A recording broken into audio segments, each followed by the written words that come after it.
What you just heard are not sound effects. They are audio excerpts from official case files stored here in the Nightmare Log. Each one represents a breach in our understanding of reality, a moment where the documented and the impossible collided. Tonight, we are opening files related to disappearances and encounters within national park boundaries. These 7 accounts have been cross-referenced with search and rescue reports, park ranger dispatches, and in some cases, personal recordings that were never meant to be heard by the public. They all share a common, chilling thread, an entity, a presence, or a phenomenon that followed the subjects off the trail and, in some cases, all the way home. What you are about to hear is a presentation of the facts as we have found them.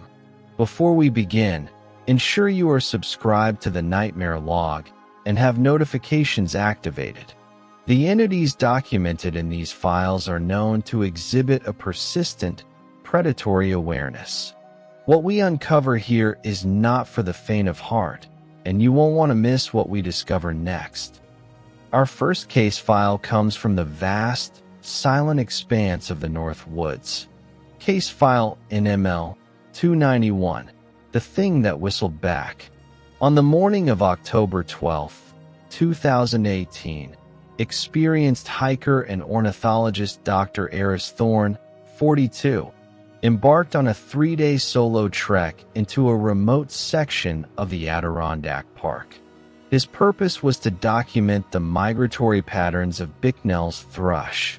His equipment was top of the line, including a GPS tracker, a satellite messenger, and a high-quality digital audio recorder for capturing bird calls. He was a man of science, meticulous and rational. On the afternoon of the second day, Dr. Thorne was attempting to lure a thrush by using a specific 4-note whistle call. After his third attempt, a perfect mimic of the call echoed back from a ridge line approximately 200 yards to the east. He noted this with professional curiosity, assuming it was an impressive avian mimic. He whistled the 4-note call again. The response was immediate, identical in pitch and tone. This repeated for several minutes. It was only when Dr. Thorne paused to take a water break that he realized the anomaly. The response had come back without his initial whistle. The 4-note call was now being repeated over and over from the same location, with a mechanical, unceasing precision no bird could maintain. A feeling of profound unease settled over him. The rationalization was simple. It must be another hiker playing a prank. He packed his gear and decided to move on, putting distance between himself and the sound. For an hour, he hiked, and the forest fell silent. As he stopped to check his map, the 4-note whistle erupted from the trees behind him, no more than 50 yards away. It was closer. He shone his flashlight into the dense undergrowth, but saw nothing. The whistling continued, now accompanied by a faint, rhythmic creaking, like a branch bearing weight. The smell of damp earth and something else, a coppery, metallic scent, reached him on a windless afternoon.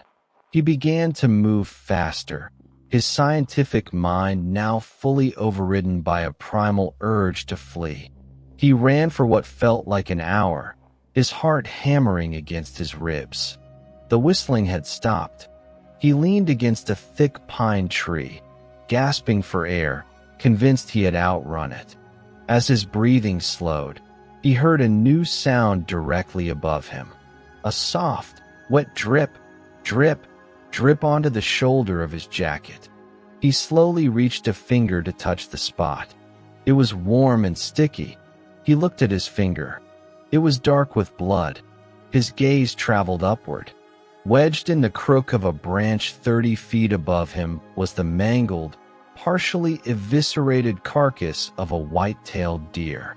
And perched on the deer's rib cage, staring down at him with blank, black eyes, was a humanoid figure with limbs that bent the wrong way at the joints. Its head tilted. It puckered lips stained crimson and let out a soft, perfect, four-note whistle. Dr. Thorne did not remember the rest of his flight.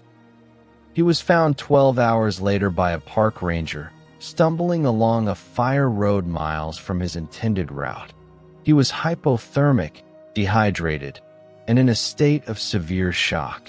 His expensive equipment was gone, except for the digital audio recorder, which was clutched in his white-knuckled hand. The official search and rescue report attributed his condition to a fall and exposure, noting possible hallucinations from dehydration. The audio recorder was entered into evidence and later, deemed irrelevant, was wiped and returned to him. A backup file, emailed to himself from a satellite link during his ordeal, was later recovered by our archivists. The official report lists the incident as a case of severe dehydration and psychological distress. The nightmare log has classified it as a Class 3 pursuit predator encounter. The audio file, which contains over 2 hours of the four-note whistle, gradually increasing in proximity until the final, chilling moments of his discovery, suggests the entity was hurting him. Its current status is unconfirmed, but similar whistle patterns have been reported in 6 other states. A forest can hide what should not be, but sometimes the thing that follows you home doesn't wait for you to get lost. Our next case occurred on one of the most well-traveled trails in North America.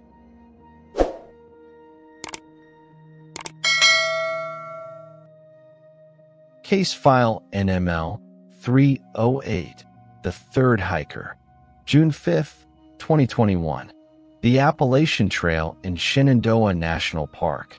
Seasoned through hikers Leo Jensen, 28, and Maya Flores, 29, were 3 months into their northbound journey. They were documented, experienced, and known for their detailed trail vlogs. That afternoon, they were hiking a popular, scenic stretch known for its dense, beautiful fog that often rolled in from the valleys. Their goal was to reach the Rock Spring Hut shelter before nightfall. The fog descended quickly, reducing visibility to less than 20 feet. They continued, using the well-marked trail beneath their feet as a guide. After about an hour of hiking in the silent, gray world, Maya, who was leading, stopped. She pointed to the ground ahead. A third set of boot prints had joined theirs in the mud, walking perfectly in step between them. The prints were fresh, appearing out of nowhere. There had been no sound of approach, no call of greeting from another hiker. They called out. No answer. The forest was preternaturally quiet. No birds, no insects, just the dense silence of the fog. Unnerved, they picked up their pace. Leo periodically glanced back, seeing nothing but swirling gray. After 10 minutes, they stopped again to check the trail. The third set of prints was still there, matching their pace exactly. Maya took out her phone and began recording a vlog entry, her voice a nervous whisper, explaining the situation, perhaps to reassure herself with the ritual of documentation. As she panned the camera behind them, a figure was barely visible in the fog, about 40 yards back. It was tall, wearing a dark hooded jacket, its features obscured. It was standing perfectly still, facing them. They yelled, a mixture of fear and challenge. The figure did not move. They decided to run for the shelter, now less than a mile away. They sprinted, their heavy packs jostling, their breath coming in ragged gasps that were swallowed by the fog. They dared not look back. They burst into the clearing of the Rock Spring Hut, relieved to find it empty. They barricaded the door with a heavy picnic table and finally allowed themselves to look out the window. The clearing was empty. The fog was beginning to thin. They spent the next hour rationalizing.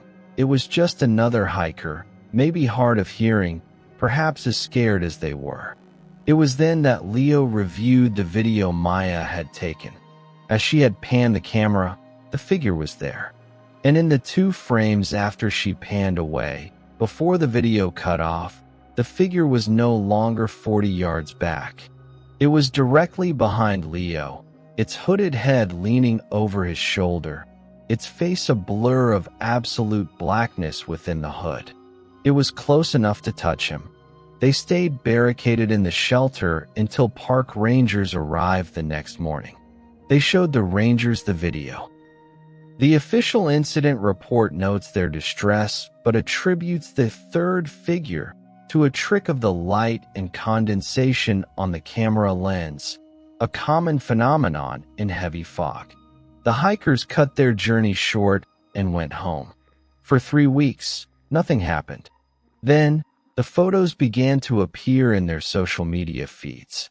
Vacation photos, group shots, hiking pictures.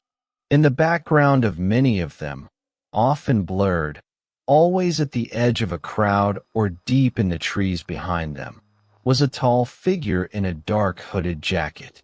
It was never there when the photo was taken. The official report lists the event as a case of heightened anxiety and pareidolia. The nightmare log has classified it as a Class 5 attachment entity. The figure, designated the Lonely One, is not believed to be physically hostile. Its modus operandi appears to be the cultivation of a profound, isolating terror. It does not follow you off the trail. It follows you home. Leo and Maya have since moved to a large city. They report that the appearances have stopped. They never hike anymore.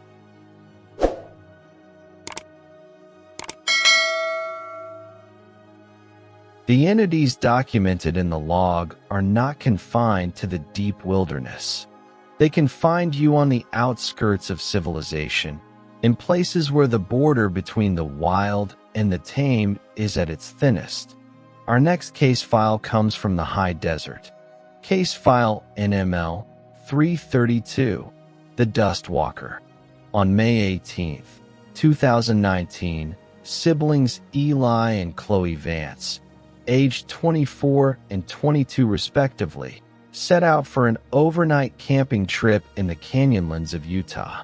Their destination was a specific, isolated mesa known for its stunning views of the stars, far from any official campground. They drove a modified Jeep Wrangler, equipped with extra water, fuel, and a CB radio. Eli was an amateur geologist, Chloe, a photographer. They were prepared for the desert, but not for what the desert held. They made camp as the sun began to set, painting the sandstone cliffs in shades of orange and deep red. The silence was immense. It was Chloe who first noticed the figure. A mile or so away, on a parallel ridge, stood a single, tall silhouette, black against the dying sun. It was unnaturally still. Eli rationalized it as a rock formation or a lone juniper tree. But as the light faded, the figure did not blur into the landscape. It remained, a stark cutout of darkness. Chloe, using the powerful zoom lens of her camera, tried to get a better look. The image on her screen was distorted by the heat haze, but the shape was undeniably humanoid, though impossibly slender and tall. As she watched, it took a single, deliberate step forward. Then another. It was now walking along the ridge, its movement a stiff, jerky glide, covering ground far too quickly for the rugged terrain. They turned on all their camp lights, the LED beams creating a small island of light in a vast sea of darkness. The CB radio, previously silent, suddenly erupted with a blast of static. Beneath the noise was a sound like dry seeds rattling in a gourd, a low, chattering whisper. Eli grabbed the microphone. "Hello? Is someone there?" The static ceased, leaving only dead air. They scanned the darkness with their flashlights, but saw nothing. The air grew cold, a deep chill that seeped into their bones, and the smell of ozone and ancient, dry dust filled their nostrils. They decided to break camp and leave immediately. As Eli rushed to pack the tent, Chloe's flashlight beam swept across the ground near the Jeep. The entire area around their vehicle was covered in a fresh set of footprints. They were long, narrow, and deep, with no discernible tread, as if made by someone walking on stilts barefoot. The footprints circled their camp, but never entered the circle of light. They threw their unpacked gear into the Jeep and scrambled inside, locking the doors. Eli turned the key. The engine cranked, but failed to turn over. The battery was dead. The CB radio crackled to life again. This time the rattling whisper was clearer, forming words that were almost intelligible, spoken in a chorus of dry, scraping voices. "Stay sick the dust." Chloe screamed, pointing at the windshield. The figure was standing directly in front of the Jeep, no more than 10 feet away.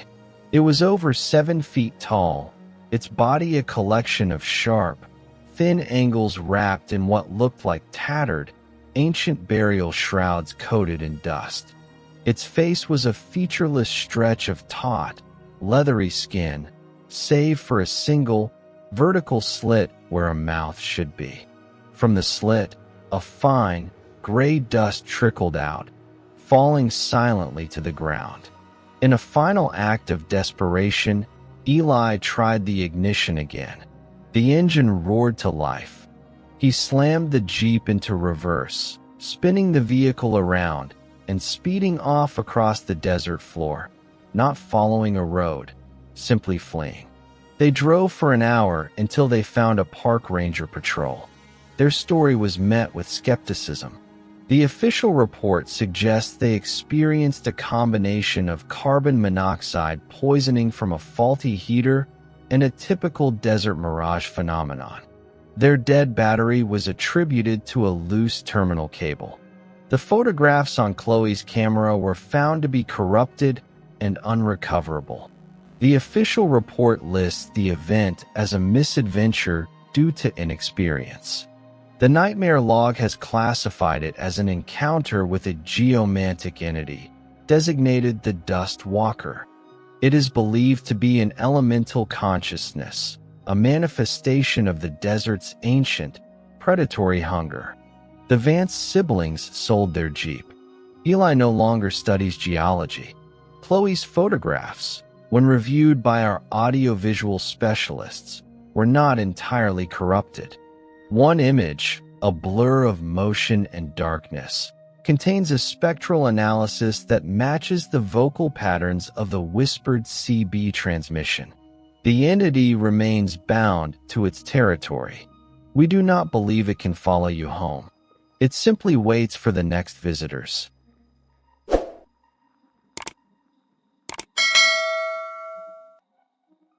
A desert is a place of exposure, where everything is laid bare. But the following case demonstrates that the most persistent entities prefer the cover of rain and shadow. This file takes us to the Pacific Northwest. Case file NML 351, the Raincoat figure. On November 3, 2020, seasonal trail maintenance worker David Chun was completing a week-long assignment in the Gifford-Pinchot National Forest in Washington. His task was to clear storm debris from a series of remote trails before the winter snows set in. On his final day, a steady, cold rain began to fall. He wore standard-issue forestry gear, waterproof boots, high-visibility rain jacket and pants, and a hard hat. He was focused, efficient, and alone, his only company the sound of his chainsaw and the falling rain. As he worked, he began to feel a persistent sense of being watched.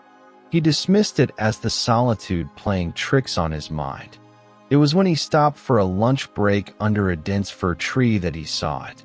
30 yards down the trail, standing perfectly still in the pouring rain, was another figure in forestry gear, an identical high-visibility yellow raincoat and hard hat.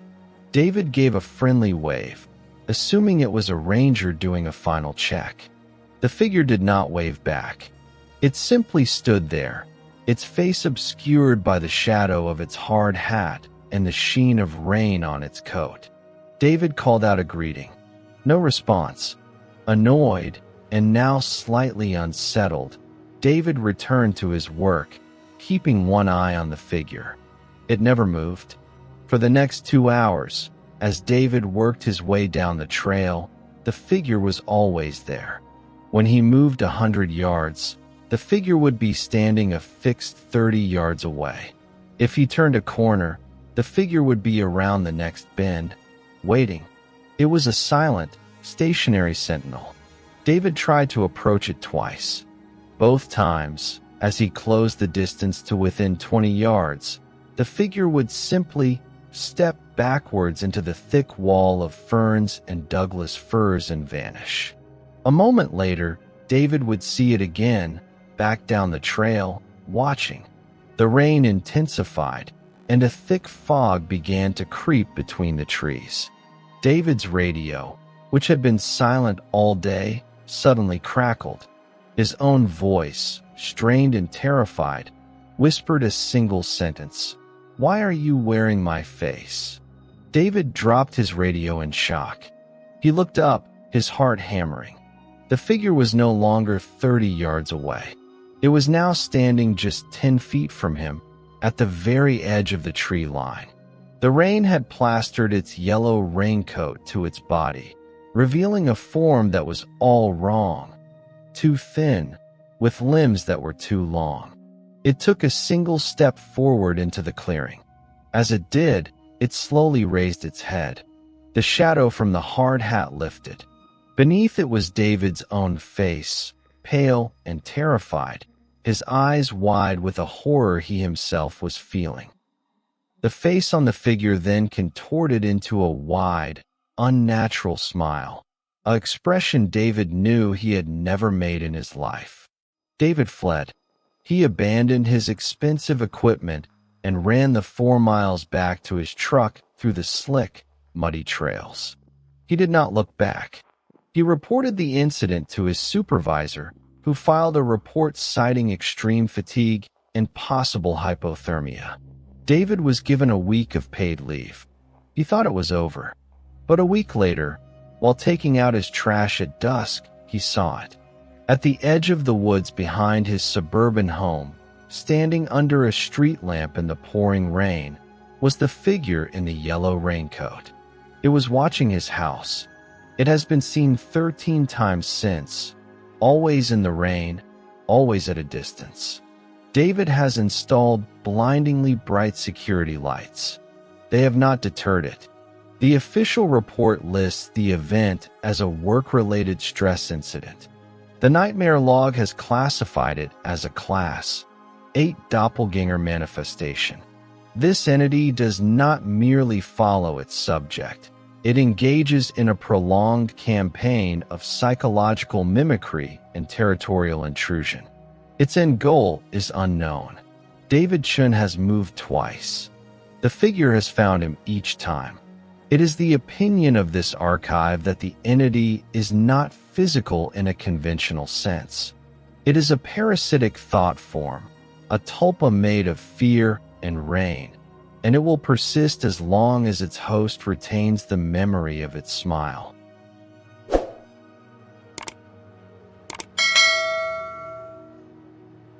The entities cataloged within the log are not always overtly hostile. Some exhibit a behavior that is more akin to a terrible, incomprehensible curiosity. Our next case file comes from a place of serene beauty, where the horror was not in a chase, but in a silent, patient observation. Case file NML 377. The listeners.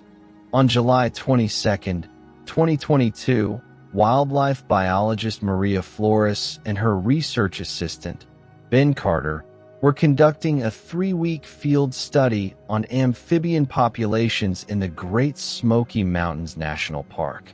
Their base was a small, isolated research cabin near a network of spring-fed streams.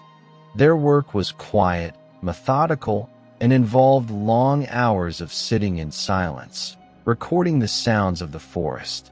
Their equipment included highly sensitive parabolic microphones capable of picking up the faintest of noises. On the 9th night, while reviewing the day's audio recordings, Maria heard something anomalous. At 3:17 a.m., a time of near-total biological silence, the microphones had picked up a sound not from the forest, but from immediately outside the cabin's single window. It was the sound of slow, deliberate breathing. It was not an animal. The rhythm was all wrong. A long, drawn-in inhalation, held for nearly 30 seconds, followed by a shallow, shuddering exhale. There were 3 distinct breathing patterns, overlapping, as if 3 individuals were standing just outside the window, listening. When they played it back, Ben's blood ran cold. Faintly, underneath the breathing, was the sound of his own whispered conversation with Maria from hours earlier, discussing their dinner plans. It was being perfectly, softly echoed back. The next day, they found nothing outside the window but soft earth. There were no footprints. That night, they decided to keep watch. Maria took the first shift. Nothing happened. On Ben's shift, just before dawn, he saw them. 3 tall, pale figures standing at the edge of the clearing, perhaps 50 yards from the cabin. They were impossibly thin, with elongated limbs and necks, and their heads were featureless and smooth, like polished river stones. They were utterly motionless, facing the cabin. They did not approach. They simply stood and listened. Ben woke Maria, but by the time she looked, they were gone. The following audio recordings contained new elements: the soft rustle of their own movements inside the cabin, the turning of a book page, the click of a pen, all played back to them from the woods with a delay of several hours. The encounter reached its peak on their final night. They had decided to pack and leave at first light, the psychological toll becoming unbearable. Maria was trying to sleep when she heard it clearly with her own ears, without the need for microphones. A voice, a perfect mimic of Ben's, whispered from directly outside the cabin wall next to her bunk. "Maria, are you awake?" "I'm scared." She froze. She knew Ben was asleep in the bunk above her. She could hear his soft snoring. The voice came again, this time in her own voice, a perfect replication of her sigh from the previous afternoon. "I'm so tired of this." It was then she understood. They weren't threatening. They were studying. They were recording. And now, they were beginning to experiment. They left at dawn and reported the events to park authorities. The official report suggests they experienced a shared auditory pareidolia, attributing the sounds to known audio phenomena in the region, often called echoes of the Smokies. Their cabin was inspected and found to be in good order. The audio files were dismissed as interference or the result of equipment malfunction. Maria and Ben have never returned to field work. The official report lists the incident as non-credible. The Nightmare Log has classified the entities as Class 7 acoustiform parasites, designated the listeners. They do not appear to be malevolent in intent, but their actions induce a profound, existential dread. They are passive observers, collectors of sound and experience. We believe they are drawn to places of deep silence and to individuals who listen carefully. They have not followed Maria or Ben into their urban lives.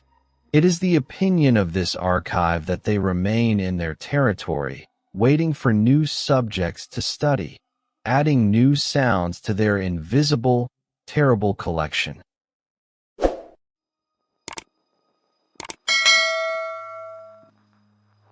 Curiosity is one thing. Possession is another. The following case details an encounter with an entity that did not simply follow its subject home.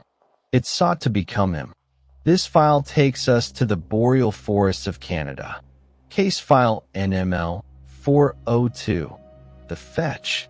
On September 30th, 2021, experienced outdoorsman and hunter Mark Ridenour, 45, embarked on a solo 10-day hunting trip in the remote Algonquin Provincial Park. His goal was to track a specific white-tailed buck he had spotted on a previous trip. He was a man of few words, self-reliant, and deeply familiar with the rhythms of the woods. His only luxury was a small, battery-powered radio for receiving weather reports. On the third day, deep in a valley with no established trails, Mark found his buck. He took the shot. It was a clean hit, but the animal bolted into a dense thicket of black spruce. Mark followed the blood trail for over an hour as a thick, unnaturally cold fog began to roll in, deadening all sound. The trail ended abruptly at the base of a lightning-blasted pine tree. The buck was nowhere to be seen. Puzzled, Mark turned to retrace his steps. Standing 20 yards away, perfectly still and staring directly at him, was the buck. It showed no sign of injury. Its eyes were a solid, glossy black. It did not blink. Then, from the fog behind the buck, a man stepped forward. He was Mark's exact double. He wore identical clothing, carried an identical rifle, and wore an expression of cold curiosity. Mark's mind reeled. He raised his rifle, but the doppelganger simply tilted its head and mimicked the action perfectly. The buck stood between them, unmoving. Mark's radio, tuned to a static-filled weather band, suddenly cleared. A voice that was his own, but flat and emotionless, spoke from the speaker. "You are lost. You should come with me." The doppelganger took a step forward. Mark stumbled backward, breaking the strange tableau. He ran, not caring about direction, only putting distance between himself and that thing. For 2 days, he navigated by panic alone. He would catch glimpses of his double watching him from ridgelines, or see it standing silently across a stream. It never gave chase. It simply herded. His radio would sporadically activate, his own voice offering false directions or whispering his private thoughts back to him. Exhausted, dehydrated, and on the verge of collapse, Mark found a familiar trail. Hope surged in him. As he stumbled onto a Park Service road, a truck was coming. It was a ranger. The truck stopped, and the ranger got out, his face a mask of concern. "Mark? Jesus, we've been looking for you for days. Are you okay?" Overwhelmed with relief, Mark took a step toward him. Then the passenger door of the truck opened. Another man got out. It was the doppelganger. It looked at the ranger, then pointed at the real Mark. In a voice of perfect, convincing panic, it screamed, "Don't listen to it. That's not me. Shoot it. For God's sake, shoot it." The ranger, confused and frightened, looked between the two identical men and reached for his sidearm. What happened next is unclear. The official report states that Mark Ridenour was found disoriented and suffering from severe exposure by a park ranger. He was hospitalized for 2 weeks. The report makes no mention of a second individual. Mark insists the ranger drew his weapon on him, and that in the ensuing confusion, the doppelganger slipped back into the woods. He has since returned home, but lives in terror. His wife confirms that on several occasions, She has seen a figure that looks exactly like Mark standing at the tree line at the edge of their property, watching the house. It waves at her with a slow, mechanical motion. The official report attributes the event to a psychotic break brought on by isolation and dehydration. The nightmare log has classified it as a Class 9 identity predator encounter, designated the Fetch. This entity does not seek to harm its victim physically. It seeks to replace them. It studies, mimics, and then works to discredit and eliminate the original, attempting to assume their life. Its success rate is unknown. Mark Ridenour has installed security cameras around his property. They have captured the figure 7 times. It is getting closer to the house with each appearance.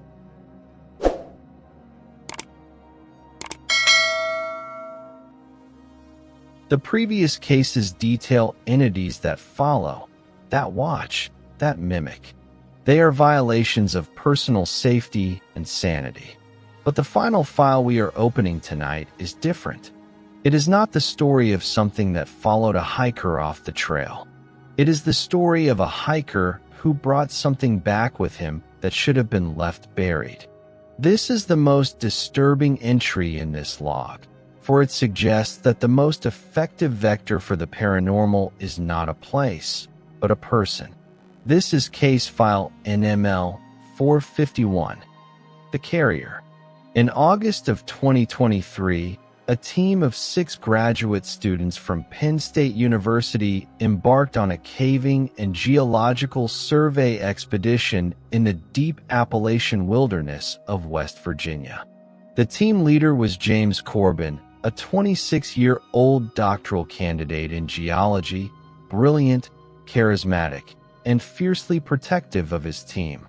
The goal was to map a previously unexplored karst cave system, designated Blackwater 7.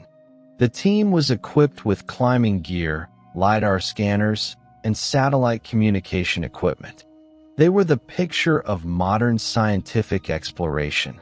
On the second day underground, while navigating a narrow limestone passage, James discovered a side chamber that was not on any preliminary scan. The air inside was stale and carried a faint, sweet odor, like decayed honey and damp stone. In the center of the chamber lay a skeleton, not human, arranged in a ritualistic crouch.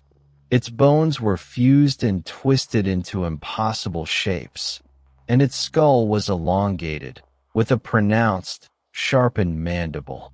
Nestled within the rib cage was a single, obsidian-like artifact, roughly the size of a football, perfectly smooth and cold to the touch. Against all protocol, and driven by a sudden, compulsive need, James took it.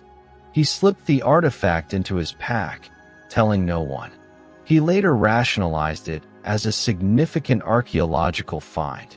The team completed their survey and returned to the surface. That night, around the campfire, James began to feel a deep, pervasive cold that no flame could touch. He dismissed it as a chill from the cave. The next morning, one of the other students, Sarah, complained of a terrible headache and mentioned she'd had a nightmare that James was standing over her bunk, just watching her sleep. James had no memory of this. The following day, as they packed to hike out, the team's satellite phone malfunctioned, emitting only a low, guttural chanting sound. The LiDAR data from the cave was found to be completely corrupted, showing only a swirling, chaotic mess of pixels. The sweet, cloying smell from the cave now seemed to linger faintly around James's pack. Team members began to avoid him, later reporting they felt an inexplicable sense of dread in his presence. The true nature of the change became apparent during the long drive home. James was at the wheel. He had been silent for hours. Sarah, in the passenger seat, glanced over at him. In the fleeting illumination of a passing street lamp, she did not see James. She saw a gaunt, pallid face with eyes that were solid black orbs, staring blankly at the road. His lips were moving, forming silent, unfamiliar words. She gasped. James immediately snapped back to himself, asking her what was wrong, his voice normal. But the transformation had been witnessed.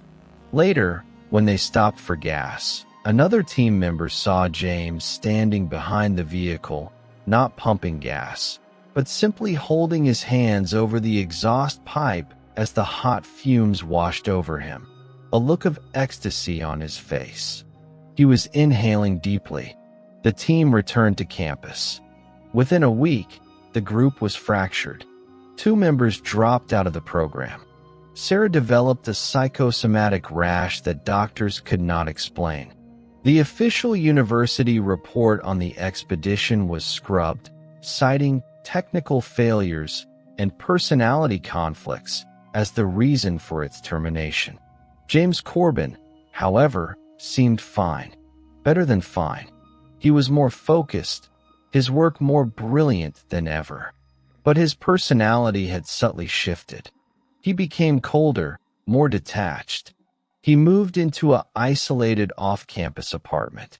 Neighbors reported strange sounds, low chanting, and the sound of something heavy being dragged across the floor at all hours. The smell from the cave, that sweet, rotten honey scent, now seeped from under his door. The official reports list no anomalies. The Nightmare Log has classified James Corbin as a Class 10 biospiritual vector, and the event as a harbinger incident. The artifact was not an object to be possessed. It was a vessel, and James Corbin did not steal it. It allowed him to take it. He is not being haunted or followed. He is the vehicle. He is the carrier. The entity, whatever it was, used the artifact as a Trojan horse to escape its geological prison.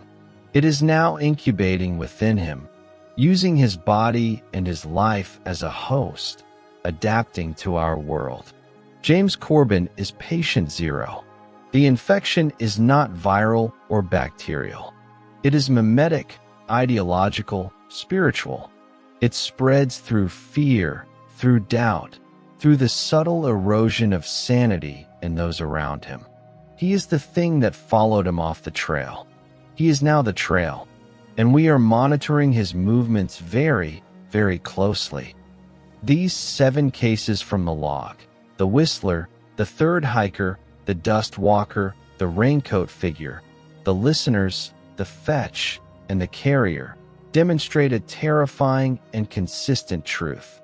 The world is not as safe or as known as we are led to believe. The danger is not confined to the untracked wilderness or the deep, dark cave. The horror lies in the transition, the moment something crosses the threshold from that wild, unknown place into our world. It follows in your footsteps. It mimics your voice. It wears your face. It invades your home. And in the most extreme cases, it becomes you. The common thread is not a location, but an action, the act of bringing something back. Sometimes it is intentional, a curiosity that becomes a curse. Other times, it is entirely involuntary, the result of being chosen by something you cannot comprehend. The official reports will always provide a rational explanation. Exposure, dehydration, hallucination, pareidolia. And while those things are real, we at the Nightmare Log maintain that they are also a shield, a way for a fragile world to explain away the things that would shatter it completely. So what can be done? The evidence suggests that awareness is your first and only defense. Trust your instincts.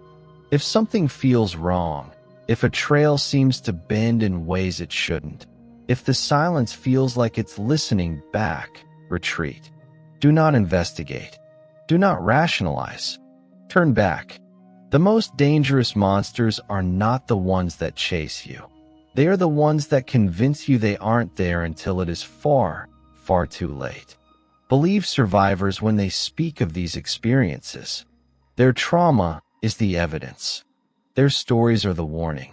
If you have a case you believe belongs in the log, a first-hand account, or an official record that hints at a breach in reality, describe it in the comments below. Your testimony could be the key to understanding a pattern, to preventing another incident. Your story could be investigated for a future entry. Subscribe to this channel and hit the notification bell. The archives are vast, and we are adding to them constantly. You won't want to miss what we uncover next. Stay vigilant, document everything, and lock your doors. This has been a presentation from the Nightmare Log. Until next time, try to sleep,